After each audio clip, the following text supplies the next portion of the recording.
Bueno, muy buenas tardes. Tenemos el honor de tener con nosotros en nuestro precongreso del ICBA al doctor Valentín Fuster. Difícil hacer una introducción y referir a todo su currículum, pero digamos que Valentín es catalán de nacimiento, pero con 46 años en Estados Unidos, más que nada es ciudadano del mundo, doctor honoris causa en 33 universidades, expresidente de la American Heart, del American College, de la World Heart Federation, actualmente director médico del Mount Sinai en New York, y director del Heart Center en New York y del Centro Nacional de Investigaciones Cardiovasculares en Madrid. Es editor en chief del JAC y es el científico de habla hispana más citado en el mundo de todas las ciencias. Por encima de todo, Valentín, lo que te consideramos es una excelentísima persona con una generosidad increíble para poder darte, como en este momento, muy ocupado y lleno de tareas, a prestarte a charlar unos minutos con nosotros para este precongreso del ICPA. Así que bienvenido, Valentín. Muchas gracias, Jorge. Muchísimas gracias por tu introducción y adelante. Ya sabes que me siento muy unido con Argentina. Sí, siempre lo hemos sentido así, Valentín. La primera pregunta para conversar un poco, toda tu vida estás dedicado a distintos temas de la medicina cardiovascular, pero prevención ha sido algo sobre el cual tengo entendido estás con muchos proyectos en este momento. Quizás si pudieras darnos algún breve pantallazo de aquellos proyectos en los cuales estás haciendo más foco en este año o el año pasado o en este momento, digamos. Bueno, estamos en un momento de transición y la transición es del tratamiento de la enfermedad a prevenirla, incluso antes a promover la salud. Este es un aspecto importantísimo en el cual se está afrontando con tecnología muy moderna. Es decir, no es un asunto caritativo que vamos ahora a prevenir la enfermedad y vamos a ver cómo lo hacemos socialmente. Estamos utilizando tecnologías de mucha envergadura, las mismas que se utilizan para la enfermedad. Y básicamente hemos dividido la población en tres grupos. Niños y niñas de edad de 3 a 6 años, individuos a media edad, y entonces el tipo de investigación es muy distinta. En los niños estamos trabajando simplemente en el concepto de que lo que tú les explicas a un niño o una niña a esta temprana edad queda para siempre, por lo cual estamos trabajando con 50.000 niños en diversos lugares del mundo, con 60 horas de explicación sobre la salud, cómo funciona el cuerpo, el ejercicio físico, la nutrición, y cómo controlar las emociones, es decir, preparándolos para cuando se les enfrente el tabaco, el alcohol, etcétera, ya a esta edad tan temprana. Y estamos siguiéndolos a estos niños y niñas por el curso de 20 años. Y estamos aprendiendo muchísimo, pero este es uno de los aspectos. El segundo es a mediana edad. Estamos trabajando actualmente con 8.000 individuos de mediana edad sin enfermedad, intentando saber quién tiene enfermedad subclínica con nueva tecnología, que es ultrasonido 2 y 3D, periférico, las dos carótidas, la aorta y las femorales, y calcificación de la aorta, de las coronarias. Y estos individuos estamos siguiéndolos no solo con el estudio de ultrasonido y calcificación, pero con resonancia magnética y PET. Es decir, que estamos aprendiendo muchísimo cómo las placas comienzan y cómo avanzan. Y luego en individuos de edad más avanzada estamos en el cerebro. Es decir, qué relación hay entre los factores de riesgo, la enfermedad de las grandes arterias y la enfermedad cognitiva cerebral. Y yo te aseguro que es fascinante lo que estamos encontrando. Para darte una visión clara, si dejáramos de fumar, si controláramos la diabetes y la obesidad, si hiciéramos ejercicio físico, si no tuviéramos el colesterol elevado y nos tratáramos la hipertensión, la enfermedad cognitiva cerebral bajaría al menos un 70%. Y esto simplemente te doy un resumen de lo que estamos empezando a entender. Y es que en la enfermedad cerebral hablamos mucho de Alzheimer, por ejemplo, pero hay una enfermedad vascular de los vasos muy pequeños que vemos con tecnología moderna de imagen que son muy importantes incluso en la enfermedad de Alzheimer. Es decir, que todos como cardiólogos tenemos que empezar a pensar en el cerebro. Y yo simplemente te doy una visión general de cómo estamos trabajando con la educación, con la tecnología de imagen. No te he hablado de la genética. Y luego estamos entrando en un campo que es muy interesante, que es el de la inteligencia artificial. Pero básicamente todo esto lo englobamos en tres aspectos, en tres edades distintas. Y lo hablamos, promover la salud es nuestro tema. Valentín, ¿cuán avanzado estás en los tres grupos? Es decir, me decís que hay 3.000 sobre niños, 8.000 intermedios, y ¿desde hace cuánto y en qué fase del estudio estás en este momento? Mira, en el estudio de los niños son 50.000 niños y no te entro en detalles ahora. En el estudio que estamos haciendo de mediana edad, actualmente son 7.000 individuos que estamos siguiendo.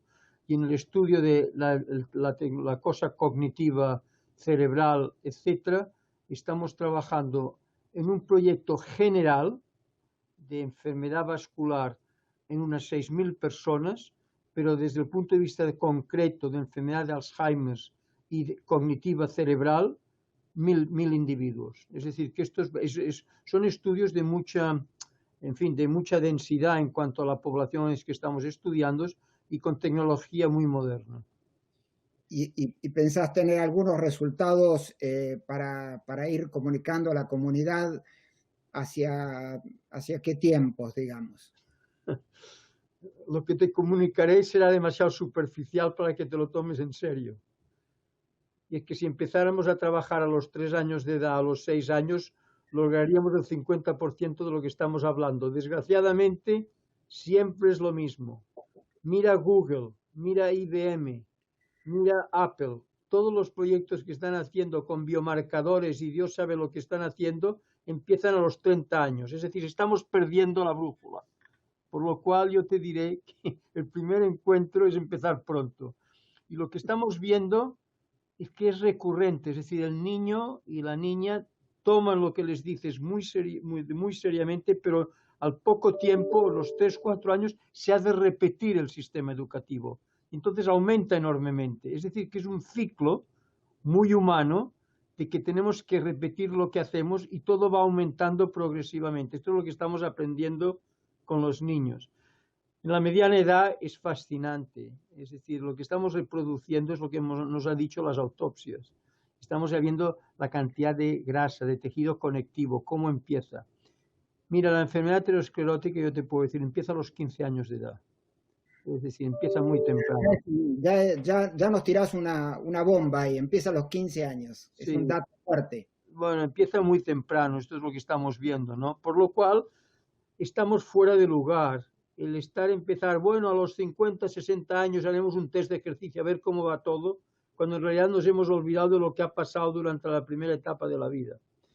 Y esto lo estamos viendo en todos los sentidos. Yo te diré, por ejemplo, que en el estudio cognitivo de individuos por encima de los 65, 70 años, los datos que estamos teniendo, que aún no hemos publicado, son fascinantes. Es decir, tenemos muchísimo trabajo en la microcirculación, por ejemplo, en la relación con la genética, en la relación, en fin, es todo junto, por lo cual estos próximos 2 años vamos a empezar a publicar lo que tenemos.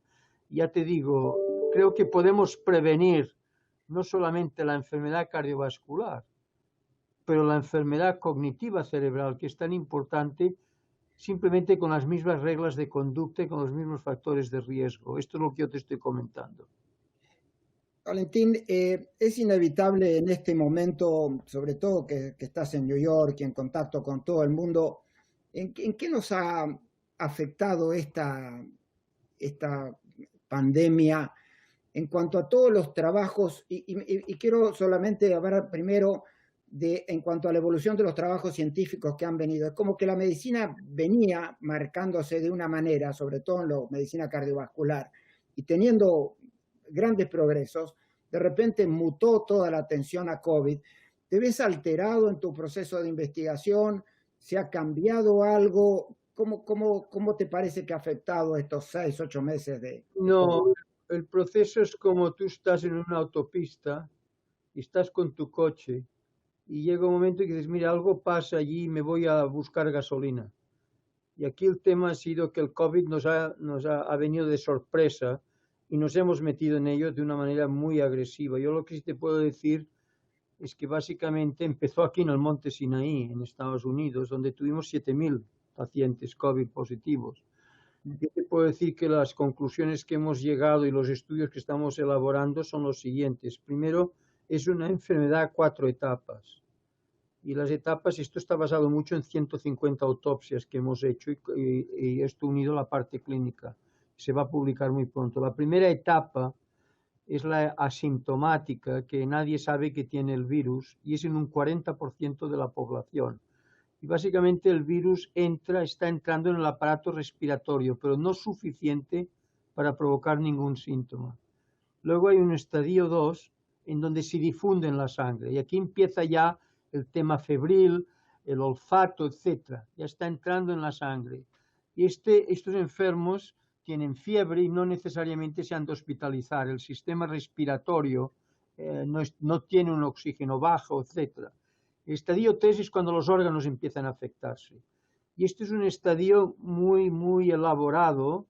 El cuerpo reacciona con un sistema inflamatorio muy agresivo y este sistema inflamatorio agresivo interviene en las manifestaciones de la enfermedad a nivel de órgano, pero yo creo que activa el sistema de coagulación.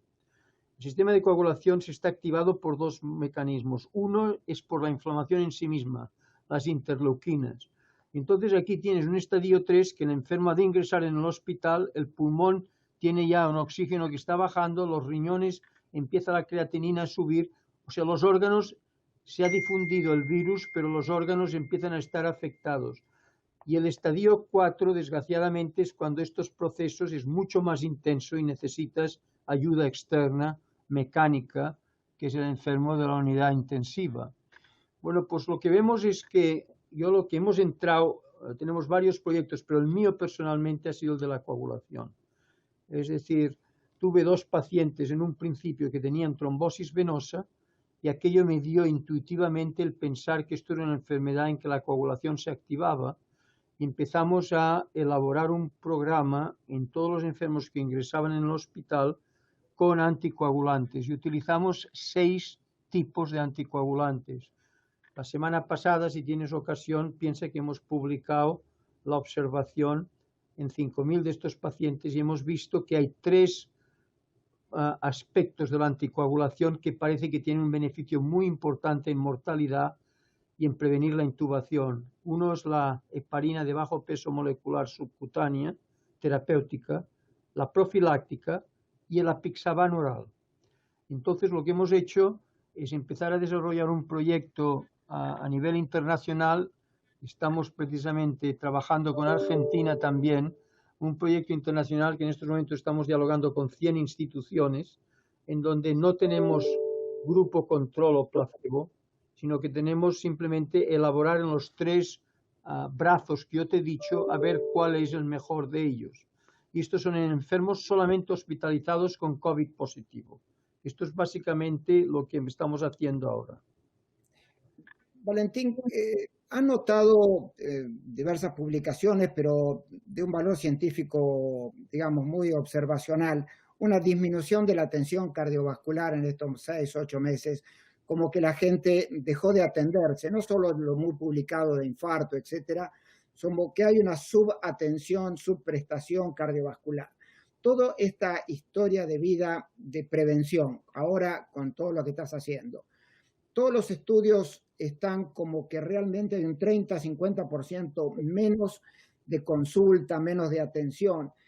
Esto, ante todo, es una observación válida, lo has visto también en New York, en los lugares relacionados. ¿Te parece? Bueno, vamos a ver, aquí hay una paradoja.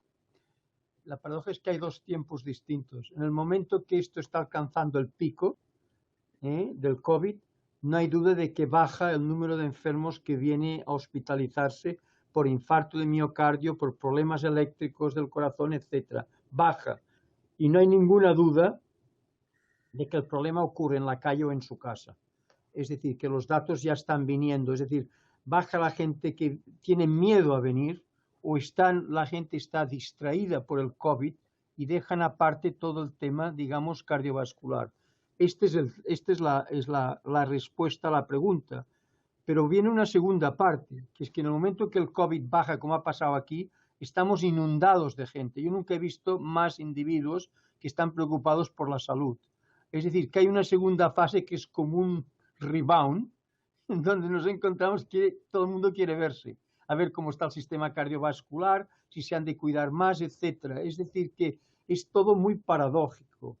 Es decir, yo creo que vosotros en estos momentos, me parece, vamos, por lo que tengo entendido, estáis en una situación bastante alta del COVID, Sí, cuando así en es. realidad el número de pacientes que estáis viendo probablemente ha disminuido como era habitualmente el paciente cardiovascular. Pero en el momento que el COVID se va, ocurre absolutamente lo contrario. Empieza a aparecer gente de todas partes. Y este es el momento que ahora estamos nosotros. ¿Te parece que puede haber alguna consecuencia de la subatención, por un lado, o una consecuencia de la infección COVID, miocarditis, estudios de resonancia que han sido cuestionados si realmente tienen validez científica o no? Es decir, son dos preguntas en una. Por un lado, el no atender gente durante 6, 8 meses, para nosotros van a ser 8 meses de no atención, de subatención cardiovascular, y pensamos que alguna consecuencia va a tener que tener esto, que va a haber más insuficiencia cardíaca o que simplemente como que no pase nada sería raro. Y por el otro lado, la segunda parte de la pregunta es si has visto alteraciones cardiovasculares, específicamente en miocarditis o situaciones en pacientes post-COVID. No hay duda. Es decir, primero, durante el COVID hemos visto que el corazón está afectado con troponinas cardíacas en un 30%. Esto lo acabamos de publicar en JACC, ¿no? Y luego estos pacientes, interesantemente, no creemos que sea el que tengan una miocarditis por el virus. Pero lo que sí hemos visto con ecocardiografía es que puede afectarse el músculo cardíaco, el miocardio, y probablemente es por el sistema inflamatorio más que por el virus. Lo que no hemos visto es, uno espera infartos de miocardio por el problema trombótico. En cambio, lo de autopsia, lo que nos ha mostrado es mucho trombo en la microcirculación, no en la circulación, digamos, en las grandes arterias, ¿no? Es decir, que es un sistema de coagulación intravascular que ocurre durante el COVID, y ahora estoy siguiendo y he visto 2 pacientes precisamente que tuvieron COVID en el mes de marzo, y la realidad es que deja hay aspectos que estamos empezando a ver de tipo crónico, una función cardíaca que en la fracción de eyección ha bajado algo, etcétera, etcétera. Y es decir, que tenemos que aprender muchísimo de lo que es el post-COVID, que es tu pregunta. Yo lo Sí. único que digo es que durante el COVID probablemente un 30 a un 40% de los individuos, de los enfermos, tienen algún efecto cardíaco que llamamos de daño miocárdico, como podamos decir, algunos con pericarditis, pero sobre todo daño miocárdico. Y el daño miocárdico no tiende a ser agresivo en la mayoría de los individuos. Es decir, hay pocos que el proceso de shock puede decirse que es debido a un problema cardíaco. El proceso de shock es debido a la enfermedad en general, con hipotensión, etcétera, pero poco en cuanto al tema cardíaco. Esta es nuestra experiencia con los 7.000 individuos que han habido aquí. Para ir terminando, Valentín, ¿qué año 2021 nos espera? Es decir, de distintos aspectos. La ciencia. Vamos a seguir la vida científica que este año parecería haberse interrumpido un poco, no la tuya, porque me comentás como que tu vida siguió, cargaste gasolina y seguiste andando. No sé si todos están con la misma... Mira, yo te voy a hacer te voy a terminar, como dices, con un razonamiento de que es un poco lo que he aprendido y dónde vamos. Vamos a ver. Número 1, no es la vacuna. Número 1 es protegernos. Y protegernos no es solamente el confinement, es protegernos en general. Uno no puede estar en un sitio confinement por la mañana e irse a trabajar a otro sitio por la tarde, que es lo que está ocurriendo, en cierta manera, en algunas de las situaciones que vemos en Madrid.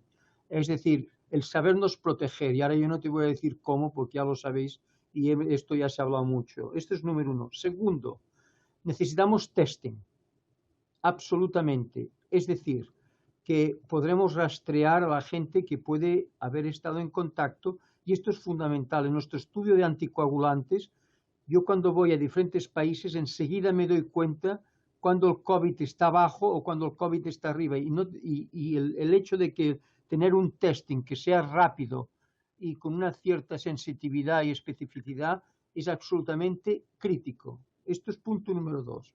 Punto número 3, viene a tu pregunta, resilience. Esto no se va a marchar. Es decir, la historia nos lo ha dicho. Nos lo ha dicho con la gripe, nos lo ha dicho con la tuberculosis, nos lo ha dicho con el HIV, nos lo ha dicho, en fin, con todas las enfermedades que han habido, hemos sabido que hay una persistencia y una ondulación. Lo que ocurrirá es que habrá ondulaciones cada vez menos agresivas. Es decir, pero esto tenemos que estar preparados, más que decir, es que mañana tenemos la vacuna o no la tendremos. Esto no es la pregunta. La vacuna puede estar presente de aquí 4 semanas o de aquí 4 meses, pero el tema de la vacuna para mí es muy secundario, porque primero es efectiva. Para ser efectiva epidemiológicamente necesitas vacunar al 70% de la población. Si no, no es efectiva epidemiológicamente. Y esto no lo sabremos. Necesitamos mucho tiempo. Y luego la seguridad, safety. ¿Qué segura es la vacuna? Todas las vacunas han tenido 4 o 5 años en desarrollarse con estos aspectos. Y aquí estamos en un tema muy agresivo, agudo y dramático. Por lo cual yo lo que diría es, aprendamos a razonar que esto es una situación real del mundo que estamos viviendo y lo vamos a vivir en los próximos 2, 3, 4 años, pero bajando progresivamente. Y tenemos que hacer un hincapié de esto, resilience, y este es el punto que yo te quería decir. Y finalmente, el tema político. Aquí no se puede mezclar la política con la ciencia. Esto es un desastre. Es decir, yo creo que aquí el tema es un tema que es un tema de comunidad, no es un tema de ideología política. Esto por la parte de los políticos. Y por otra parte, por la parte del ciudadano, pensemos no en tú, en mí, pensemos en la comunidad. Es decir, yo no llevo máscaras porque yo no creo, pero tú eres un loco, porque tú no llevarás máscara, pero puedes dar la enfermedad a tu vecino. Es como el tabaco. Yo voy a fumar y no me importa, porque no me va a afectar, pero te puede afectar tu vecino. Es decir, que tenemos que tener un sentido de responsabilidad ética hacia la comunidad. Y hablo de los políticos y de los ciudadanos. Y por último, una última palabra de los científicos. Tenemos que ser muy humildes. Piensa que sabemos muy poco. Estamos aprendiendo. Todo lo que estamos hablando tú y yo hoy es una cosa que he aprendido yo en los últimos 4 o 5 meses. No tenía ni idea. Lo único que nosotros sabíamos que iba a venir, que el mundo no estaba preparado para esto. Esto sí que lo sabíamos. Pero la realidad ha sido de que es un toque a la humildad humana. La ciencia es parte de nuestras vidas, pero no es el todo. Bueno, Valentín, no quiero sacarte más tiempo, estás muy ocupado. Espero que vas a seguir viajando o seguís un poco guardado. No, yo viajo del hospital a casa y de casa al hospital. Como comprenderás, no puedo ir a ningún sitio. Pero perdona que te dé una última palabra y esto va para los argentinos, fíjate tú. Vamos a ver. Lo que te quiero decir es que en todo lo que he visto yo, he visto un sentido de generosidad que no había visto nunca yo. Es decir, te hablo de los compañeros, de la gente que uno vive. Yo creo que esta generosidad, yo creo que los argentinos la tenéis, por mucho que os diga que seáis individualistas, mi opinión es que sois gente generosa, en el fondo de vuestra alma. Yo lo que creo es que esta generosidad que está saliendo con el COVID, un espíritu comunitario, nos va a llevar a un mundo mejor. Fíjate lo que te estoy diciendo. Lo que te estoy diciendo es que en vez de pensar que nos vamos a estrellar y que esto es una locura, yo pienso completamente lo contrario. Yo creo que va a haber más igualdad social, yo creo que va a haber un mundo mejor, precisamente porque hemos aprendido de que esto es un tema de la comunidad y no es un tema individual nuestro. Quiero decir estas palabras porque yo creo que Argentina, yo veo una Argentina mejor de aquí a unos años que la Argentina actual, pero lo mismo podría decir yo de España o de Estados Unidos. Bueno, esperemos que así sea y ya nos veremos en persona en algún otro momento. No puedo dejar de agradecer tu generosidad y todo lo que nos has enseñado toda la vida y en esta entrevista en particular. Muchas gracias, Jorge. Un abrazo muy grande y muchísimas gracias. Mucha suerte a vosotros.